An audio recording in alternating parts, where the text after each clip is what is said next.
Maintenant que Paul Biya a prêté serment et a commencé officiellement son 8e mandat, une question plane au-dessus du Cameroun.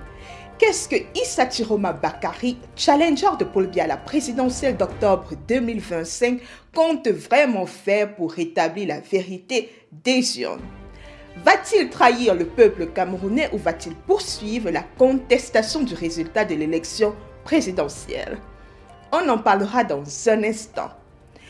Nous évoquerons aussi la tournée du ministre de l'administration territoriale Atangandi cette semaine dans certaines régions pour porter le message de paix et d'apaisement de Sa Majesté Paul Biya.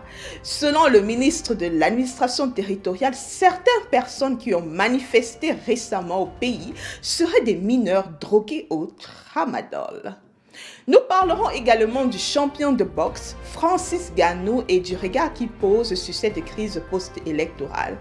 Et pour ce dernier épisode de la saison 1 de la Republica, nous jetterons aussi un œil sur les lions indomptables pour comprendre comment sport et politique s'entremêlent. Pour ceux qui découvrent la Republica avec cet épisode, je m'appelle Linda et vous êtes sur la Revue des Griots, la chaîne qui vulgarise l'histoire politique de l'Afrique et l'histoire politique du Cameroun. Chaque semaine dans la Republica, nous faisons le tour de l'actualité politique camerounaise. Cette semaine, exceptionnellement, l'épisode arrive un lundi au lieu de dimanche à cause de quelques problèmes techniques rencontrés lors du tournage ce week-end. Comme d'habitude, nous parlerons du Cameroun, cette république malade où l'absurde est le quotidien, la démocratie mise en scène et le mensonge la langue officielle. Dénoncer, éduquer, informer et éveiller, c'est notre motto. C'est parti pour le show.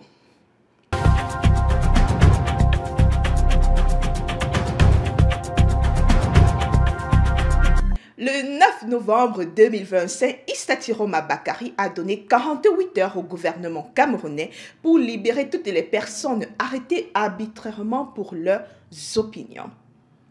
Regardez.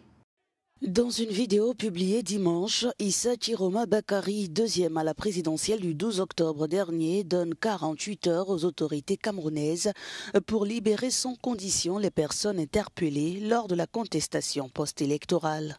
Je voudrais donc demander à ce régime, du haut de ma responsabilité, parce que élu aujourd'hui de la République du Cameroun, de cesser cette pratique. Les Camerounais n'en veulent plus, les Camerounais n'en peuvent plus. Et pour ce faire, je leur donne 48 heures pour arrêter, pour libérer sans condition tous nos enfants, tous les Camerounais qui se trouvent aujourd'hui dans les prisons du Cameroun de manière générale. Je leur donne 48 heures. Faute de quoi, le peuple camerounais se retrouvera en légitime défense et se sentira libre non seulement de se protéger, mais également de tout faire pour protéger leurs enfants et les récupérer partout où ils se trouvent. Alors, que sait-on vraiment des arrestations qui se sont multipliées depuis le début de cette crise post-électorale? Combien de blessés, combien de morts, combien d'arrestations? Les chiffres varient et varient selon celui qui parle.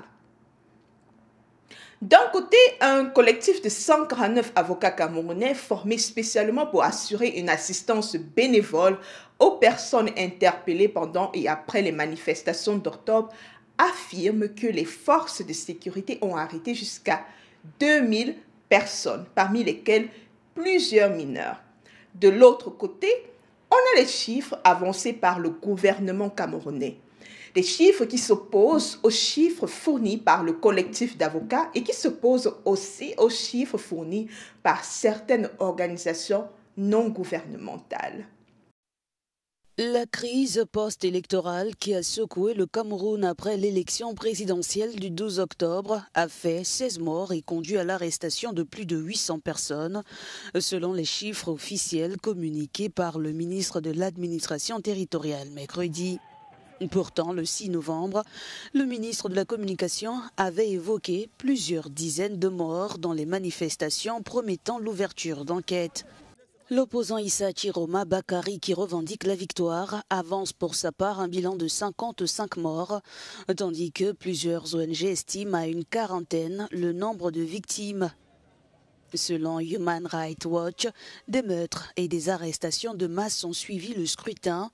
L'ONG affirme que la police et la gendarmerie ont fait usage d'une force létale contre les manifestants, procédant à de nombreuses interpellations.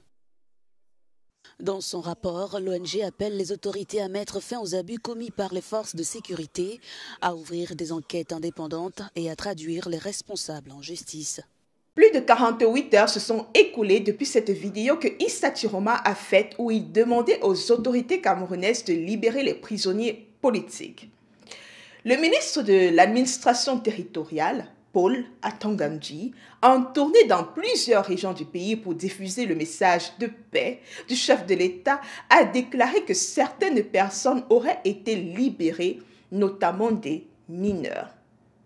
La date à laquelle ces mineurs ont été libérés n'a pas été communiquée. Est-ce que c'était avant ou après l'ultimatum de Chiroma? Je l'ignore. Ce que l'on sait avec certitude, c'est que toutes les personnes arrêtées lors de cette crise post-électorale n'ont pas encore été libérées. Et c'est justement ce que Chiroma demandait, la libération de tous les prisonniers. Bon, admettons quand même que ça aurait été surprenant si le gouvernement camerounais avait répondu favorablement à la requête de Chiroma. D'ailleurs, voici ce que Grégoire Orona, le ministre du Travail et de la Sécurité sociale, a dit au sujet de la requête de Chiroma. Regardez. On ne va pas libérer les gens parce que M. Chiroma a demandé de libérer les gens dans 48 heures. S'il veut mettre le feu au Cameroun, qu'il mette le feu, mais ce feu va le brûler quel que soit l'endroit où il se trouve. Il va nous brûler tous, mais il va aussi aller le brûler là où il se trouve. L'organisation non gouvernementale Human Rights Watch a interrogé quelques avocats camerounais. Selon ces avocats, les personnes arrêtées sont poursuivies pour des accusations telles que hostilité envers la patrie, révolution, rébellion ou encore insurrection. Les avocats soulignent que ces accusations sont attribuées de manière arbitraire et n'ont aucun rapport avec ce que les manifestants ont réellement fait. Les avocats soulignent aussi qu'ils ont un accès très limité à leurs clients et rapportent que certains détenus auraient subi de mauvais traitements au moment de leur arrestation. Mais qui sont ces détenus?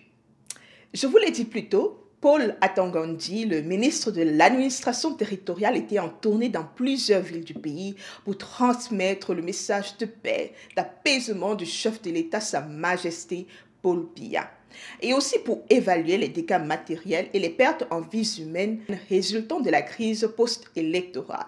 Dans la vidéo qui va suivre, il va nous expliquer qui sont les fameux détenus en question.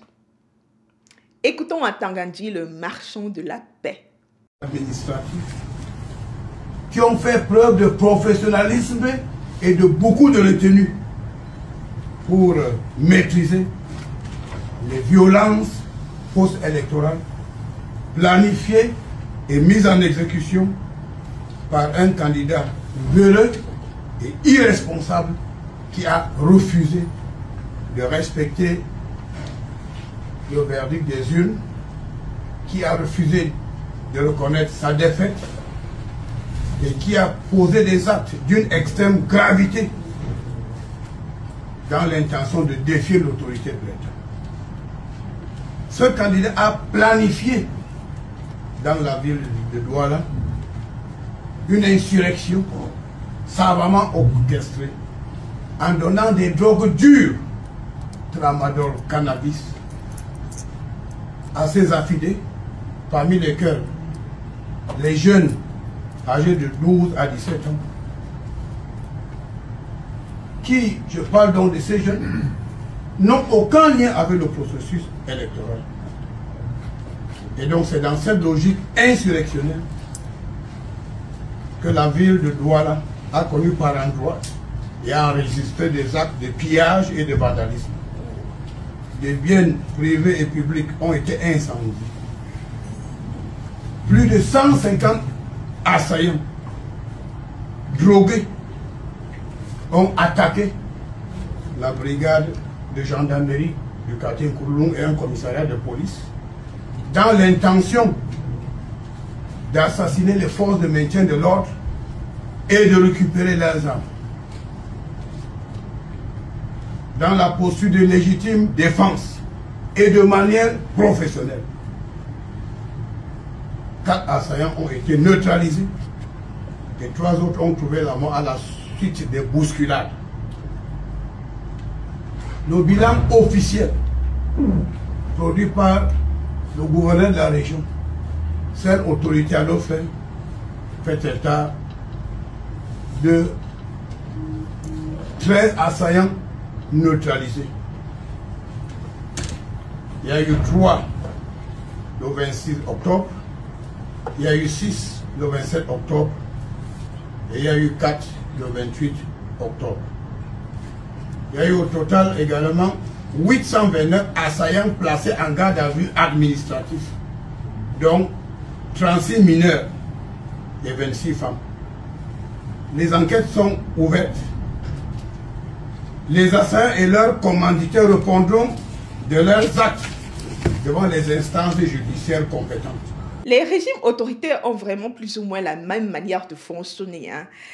Quand j'entends le ministre de l'administration territoriale appeler les manifestants assaillants, alors que ce sont des personnes qui manifestaient pour que la vérité des urnes soit dite, ça me rappelle qu'en Tanzanie, il y a quelques semaines, le chef des armées, Jacob Makunda, avait qualifié de criminels les manifestants qui étaient sortis dans la rue pour contester l'élection présidentielle. Au Cameroun, les manifestants sont qualifiés d'assaillants, de drogués au cannabis ou au tramadol, tandis qu'en Tanzanie, ce sont des criminels. Les dictatures utilisent vraiment le même manuel. Les mensonges, la manipulation, les intimidations, la répression, etc. Et puisqu'on parle de répression, j'aimerais revenir sur un sujet que j'ai abordé dans l'épisode publié dimanche passé, où je parlais de l'avocate Michelle Ndoki. Dans cet épisode, je disais qu'elle contestait le résultat de l'élection présidentielle, raison pour laquelle elle se serait réfugiée en Côte d'Ivoire pour éviter de subir la répression. Michelle Ndoki est en effet en Côte d'Ivoire, mais elle ne s'y est pas réfugiée parce qu'elle contestait ouvertement le résultat de l'élection présidentielle. Elle s'y est réfugiée pour d'autres raisons. Je vous laisse l'écouter. Et justement, ma prochaine question, vous avez été exfiltré du Cameroun. Quelle était la menace qui pesait sur vous? Eh bien, une menace claire d'être moi-même soit interpellée, soit de disparaître. Il faut savoir que ce n'est pas la première fois que je dois trouver refuge en Côte d'Ivoire. Je saurais suffisamment exprimer ma reconnaissance. Il y a à peu près 5 ans aujourd'hui, j'ai dû être exfiltrée déjà parce que je faisais face à un risque clair de disparition. En ce qui me concerne, on ne parle même pas de m'arrêter pour me conduire vers des forces de police, d'après les informations que j'ai reçues. Et nous sommes... mon confrère, ami et aussi leader de la société civile, Félix Nkongo Agborbala, et moi, 2 personnes qui avons dû, dans les jours qui viennent de s'écouler, partir en urgence pour ne pas risquer de disparition forcée. À présent, vous êtes pour l'instant sur Abidjan. Comment se passera du coup votre lutte ? Alors, la première chose que je voudrais dire, c'est que je ne l'envisage pas et nous ne l'envisageons pas comme une lutte. Je suis un leader d'organisation de la société civile.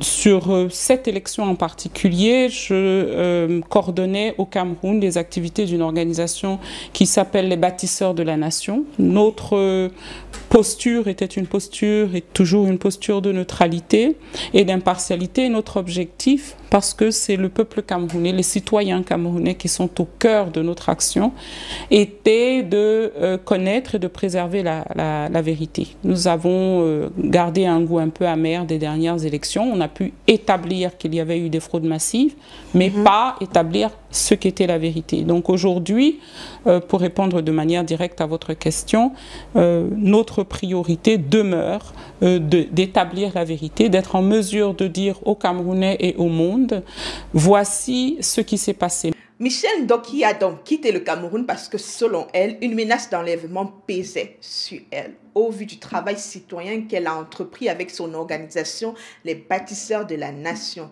Une plateforme ayant pour objectif de préserver la vérité des urnes. Son organisation est toujours en train de compiler les résultats des urnes. Francis Ngannou. Parlons de Francis Ngannou. Qui ne connaît pas Francis Ngannou parmi vous? Francis Ngannou est un sportif camerounais, un champion du monde des poids lourds de l'UFC. Il a certainement d'autres titres que j'ignore. Il a accordé un entretien à un média camerounais. Il s'est exprimé longuement sur la crise post-électorale et sur les rapports qu'il entretient avec le peuple camerounais. Un entretien inédit parce qu'il est rare que Francis Ngannou s'exprime aussi ouvertement sur la situation politique du Cameroun. Donc vous aviez bel et bien votre carte d'électeur. Malheureusement, oui, vous n'avez pas voté carte, parce que vous n'étiez pas au Cameroun. Oui, alors, si vous aviez voté, pour qui auriez-vous voté? Est-ce que vous auriez voté pour le président Paul Biya? Au vu des événements de l'état du Cameroun actuel, surtout en 2025, non, je ne pense pas. C'est pas... Non. Vous n'auriez pas voté pour le président Paul Biya? Non. Pourquoi? Je pense que aujourd'hui, après 43 ans, il a quand même donné ce qu'il a pu donner. Mais la raison majeure, ce serait que s'il avait été mon père ou mon grand-père, moi-même, je ne l'aurais pas conseillé. Voilà. Donc, c'est aussi simple que ça. Je pense qu'à un certain moment, voilà, la nature prend le dessus. La question de la responsabilité sociale des figures publiques dans la dénonciation des maux qui rongent le pays a été abordée lors de cet entretien. Une partie du peuple camerounais reproche souvent à Francis Ngannou ainsi qu'à d'autres personnalités camerounaises de ne pas dénoncer ouvertement la malgouvernance et les dérives du régime de Yaoundé. À Francis Ngannou en particulier, certains Camerounais ont longtemps reproché ses relations avec certaines figures politiques, notamment Franck Biya, le fils de Paul Biya, le fils d'un dirigeant qu'une grande partie de la population camerounaise rejette depuis des années. Dernièrement, il y a le youtubeur américain Jake Paul. Vous avez eu une petite passe d'âme avec lui et en gros, il vous reproche justement ça, de ne pas vous intéresser à la situation politique dans votre pays, alors que votre notoriété aurait pu permettre de mettre cela en lumière. Alors, est-ce que c'est un reproche que vous entendez? Et le reproche de Jake Paul qui vient en écho de celui d'un certain nombre de Camerounais? Bon, là, il y a deux questions. Je vais commencer déjà par les raisons dont je reste en retrait, oui. Ou que parfois, déjà, bon, il est vrai que dans certains cas, j'aurais pu peut-être intervenir, mais je ne pense pas que mon intervention est aussi importante que ça. Et parce que très souvent, est-ce que vous vous sous-estimez? Non, c'est pas me sous-estimer, mais c'est la réalité. Aujourd'hui, il y a des gens qui vont dire, oui, mais il n'a pas parlé. Et je me dis, mais je parle et ça change quoi? Et je me dis, soit vous ne comprenez pas l'ampleur du problème, soit vous m'avez pris pour un super-héros que je ne suis visiblement pas, parce que je n'ai pas les ailes de Superman et je n'ai pas cette puissance, je n'ai pas ce pouvoir. Je ne suis rien au Cameroun. Je suis un gars qui est sorti se débrouiller comme ça pour nourrir sa famille. Je ne suis rien. Je n'ai aucun pouvoir dans l'administration. Oui, mais vous avez une certaine notoriété, on est bien d'accord. Qui a quel pouvoir de décision? Si Francis Ngannou se prononce sur ce qui se passe au Cameroun, l'écho mondial est assez retentissant. Bon, disons que parfois, sur ce sujet, Oui. ça a deux revers. Oui. Ça peut sensibiliser comme ça peut être négatif. Oui. Tu vois. D'ailleurs, même, la raison pour laquelle j'ai préféré, je suis resté à l'écart de tout ce qui était international et j'ai préféré faire cette interview avec toi. Et d'ailleurs, c'était un plaisir parce que je pense qu'il y a d'abord certaines réalités qu'il faut qu'on se dise nous-mêmes. Oui. Comme on dit toujours, le linge sale se lave à la maison. Oui. Il y a des trucs que moi, Francis Ngannou, je ne peux pas me mettre à l'international et dire comme ça, comme si, voilà, parce que ça ne nous fait pas honneur, tu vois, le fait qu'on soit arrivé là. Et pourtant, si je suis à la maison, on adresse ce problème, je ne peux pas aller. Voilà. Donc, il y a cette nuance entre ce que je peux dire à l'international, ce que je peux porter à l'international ou à un média international et ce que je peux dire à un média local. Tu vois, je vais parler de notre situation, le pays qui va pas, mais à l'international, très souvent, tu vas dire non, on a un beau pays, il faut visiter un jour. Tu vois, c'est un peu ce paradoxe-là. Alors, la grande question que j'ai pour vous aujourd'hui, est-ce que les figures publiques sont obligées de s'exprimer et de dénoncer les maux qui rongent leur pays? En ce qui me concerne, non. Elles ont le droit de ne pas le faire. Mais toutefois, elles ont le devoir, la responsabilité citoyenne de le faire. Oui, parce qu'elles sont les membres d'une société et chaque membre d'une société a le devoir de réclamer plus de justice, une meilleure gouvernance pour que la société puisse évoluer. Certains Camerounais reprochent d'ailleurs la même chose à leur équipe de football, les Lions indomptables. L'équipe de football reste silencieuse face à la situation politique tendue qui se déroule au pays. Et c'est en partie pour cette raison que la disqualification de cette équipe à la Coupe du monde de football de 2026 a été célébrée par certains Camerounais. Il y a donc un vrai divorce entre le peuple camerounais et leur équipe de football. Le football, particulièrement au Cameroun, n'était pas qu'un sport collectif. C'était un sport d'union où le peuple camerounais fusionnait avec ses joueurs. C'est un sport qui a longtemps fait la fierté du peuple camerounais. Mais ce n'est plus le cas depuis que certains Camerounais ont remarqué que non seulement l'équipe de football n'est plus aussi performante qu'avant, mais pire encore, c'est une équipe qui ne dénonce pas les maux qui rongent la société camerounaise. Pire encore, c'est une équipe dont certains joueurs semblent avoir des acquaintances avec des membres du régime de Yaoundé. Un régime rejeté par un bon nombre de Camerounais. Les exemples d'athlètes qui ont été les porte-parole des souffrances de leurs compatriotes ne manquent pas. Lors de la demi-finale de la Coupe d'Afrique des Nations en 2023, l'équipe de football de la République démocratique du Congo ainsi que leur entraîneur ont posé un geste fort. Ils ont tenu leur main droite devant leur bouche et 2 doigts sur leur tempe pendant que l'hymne national était chanté. Les joueurs portaient également un brassard noir pour attirer l'attention sur la violence armée qui ravage l'Est de la RDC. Souvenez-vous aussi de ce que Didier Drogba, l'ex-footballeur ivoirien, avait fait en 2005 pour appeler au retour de la paix dans son pays plongé en pleine guerre civile. Regardez. Ivoiriens, Ivoiriennes, du nord et du sud, du centre à l'ouest. Vous avez vu, on vous a prouvé aujourd'hui que toute la Côte d'Ivoire peut cohabiter, peut jouer ensemble pour un même objectif, se qualifier pour le mondial. Vous nous avez promis que cette fête allait rassembler le peuple. Aujourd'hui, on vous demande, s'il vous plaît, on se met à genoux.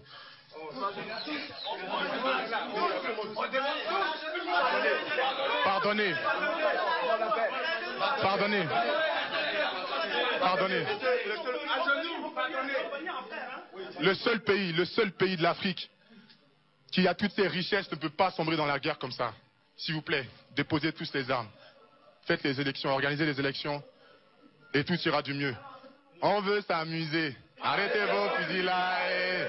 On veut s'amuser. Arrêtez vos fusillades.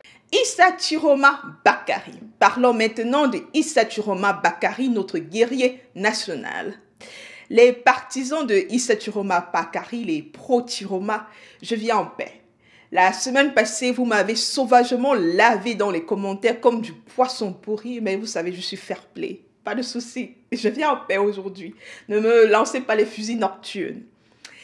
Issa Chiroma Bakary, que compte-t-il faire? Va-t-il poursuivre la lutte ou l'arrêter? Selon certains de ses soutiens, la bataille n'est pas encore terminée. Je vais vous laisser écouter Marie-Roger Bilowa, patronne de médias, soutien de Chiroma. Regardez. Et donc, s'attaquer à certains corps, comme l'armée ou je ne sais pas quoi, certaines personnalités de la société civile, c'est justement, je dirais, c'est une cautère sur une jambe de bois. Dans ce cas, il faudrait mettre en prison l'ensemble des Camerounais qui ont voté pour le changement. Donc, ce sont des pis-aller. Je crois que, comme le dit Achille Mbembe, je crois qu'il exprime un peu l'opinion de beaucoup. On ne va pas faire l'économie d'une transition. Certains estiment qu'on a vu que le régime Biya est terminé, parce que lui-même, il n'est plus là et que le plan qui consiste à le déclarer élu pour continuer derrière les rideaux à tirer les ficelles, je crois que ce plan a été éventé et les Camerounais n'en veulent pas. Et même la plupart même de ceux qui ont voté pour Paul Biya, ils ont voté pour Paul Biya, mais pas pour des succès d'année ou des groupes ou des clics cachés derrière lui. Donc, on avait une solution, puisque c'est un régime qui n'a jamais voulu gérer la succession, prendre en main, nommer un dauphin. Ça, ce n'était pas dans les intentions du président Biya. On peut le comprendre, c'est son choix, mais son choix était également de permettre aux Camerounais de voter et de passer par la voie démocratique pour désigner un successeur. Ça a été fait. C'est pour ça que cette affaire n'est pas encore terminée, parce que je vous dis, je sais qu'il y a beaucoup d'initiatives en préparation, à la fois au Cameroun et à l'étranger, de citoyens qui n'entendent pas se laisser voler cette victoire et surtout qui veulent que le Cameroun puisse redémarrer et aller de l'avant. Alors, l'un des avocats d'Issa Chiroma Bakary avait révélé que Issa Chiroma Bakary avait reçu le soutien d'une partie de l'armée camerounaise. Une information que j'avais trouvée particulièrement surprenante. Et je vous en avais parlé dans l'épisode publié la semaine passée. C'est surprenant parce qu'à maintes reprises, l'armée camerounaise a montré qu'elle défend avant tout le régime de Yaoundé bien plus que le peuple qu'elle est censée protéger. D'ailleurs, je vous avais posé une question simple. Quel était le plan de Issa? Cette partie de l'armée camerounaise compte-t-elle porter Issa Chiroma au pouvoir? C'est une question légitime. Je m'interroge. Le Cameroun se retrouve encore une fois dans une situation où une partie du peuple remet son destin entre les mains d'un leader. Il fut un temps où ce leader, c'était Maurice Kamto. Aujourd'hui, c'est Issa Chiroma Bakary. Et c'est une posture assez dangereuse, car à force d'attendre un sauveur, les citoyens oublient qu'ils doivent être acteurs de leur propre avenir. Ils abandonnent leur pouvoir, leur voix, leur rôle entre les mains d'une figure politique. Où va le Cameroun? L'avenir nous le dira. Je tiens à remercier chaleureusement tous ceux et celles qui ont suivi l'émission fidèlement depuis le mois d'août jusqu'à aujourd'hui. Oui, c'est la fin. Le dernier épisode de la saison 1 est diffusé aujourd'hui. C'est la fin de la Republica, du moins la fin de la saison 1 de la Republica. Je remercie Électricité Fondamentale, Emmanuel Magrigor, Tocobris Pierre, Altrez 7039, Nelson, Kevin Officiel, Guy Ici et les autres. Il y en a tellement. Vous êtes nombreux et malheureusement, je ne peux pas citer tout le monde.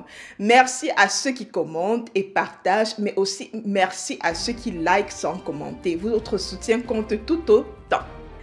L'aventure de la revue des griots continue avec encore beaucoup plus de contenu, des contenus d'histoire, des contenus d'information politique, des contenus pédagogique à venir. Nous aurons un direct la semaine prochaine. Je vais vous donner très bientôt la date et l'heure du direct. Surtout, n'oubliez pas, ici on pense à l'Afrique depuis elle-même, depuis ses fils et ses filles, à voix haute même quand ça dérange. Passez une bonne semaine, citoyens et citoyennes de la République.